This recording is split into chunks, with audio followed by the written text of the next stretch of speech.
আসসালামু আলাইকুম। আজ আপনাদের সামনে কথা বলবো আর্জেন্টিনা এবং ব্রাজিলের ওয়ার্ল্ড কাপ কোয়ালিফিকেশন নিয়ে। ল্যাটিন আমেরিকায় ওয়ার্ল্ড কাপ কোয়ালিফিকেশনে 10টি দল অংশগ্রহণ করেছে, যেখান থেকে 2026 বিশ্বকাপে 6টি দল নিযুক্ত হবে।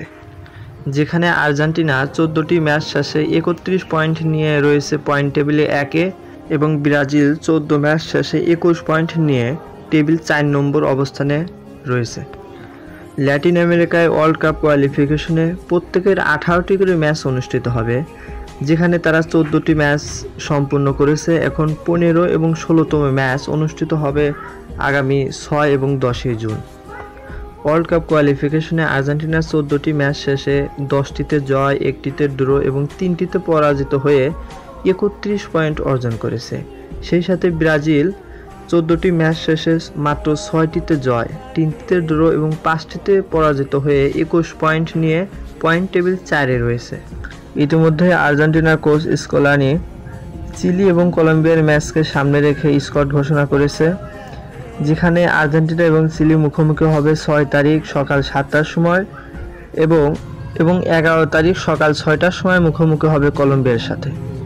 আগামী 6 তারিখ আর্জেন্টিনা বনাম চিলির ম্যাচে আর্জেন্টিনার স্কোয়াডে বেশ কিছু পরিবর্তন দেখা যাবে। গত 2 ম্যাচে আর্জেন্টিনার 6টি প্লেয়ার 2টি করে ইয়েলো কার্ড পাওয়ার জন্য চিলির ম্যাচে সাসপেন্ড হয়েছে।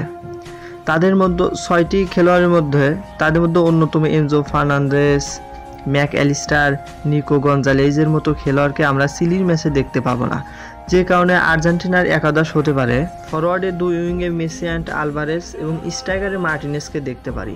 সেই সাথে আর্জেন্টিনা মিডফিল্ডারকে নিয়ে বলতে গেলে আর্জেন্টিনা মিডফিল্ডার বেশ বর্তমানে স্ট্রং, বিশেষ করে প্যালাসিয়াস, নিকোপাস এবং ডিপলের মতো যদি মিডফিল্ডার থাকে স্কোয়াডে, তাহলে আক্রমণের ভাগ অনেক শক্তিশালী হবে।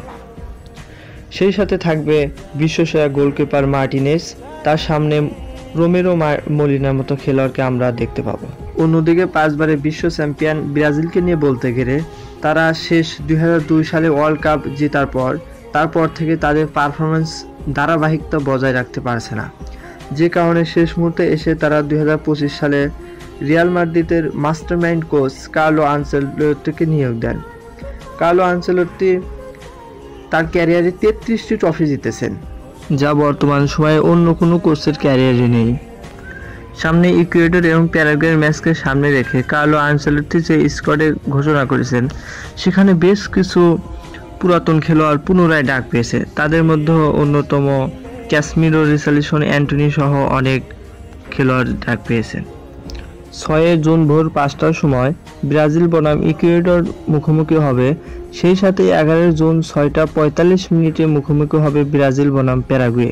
ল্যাটিন আমেরিকার ওয়ার্ল্ড কাপ কোয়ালিফিকেশনের পয়েন্ট টেবিলের দিকে তাকালে দেখা যায় ইকুয়েডর পয়েন্ট টেবিলে 2 নম্বর রয়েছে, যেখানে ব্রাজিল 4 নম্বর অবস্থান থেকে তাদের সাথে মোকাবেলা করবে।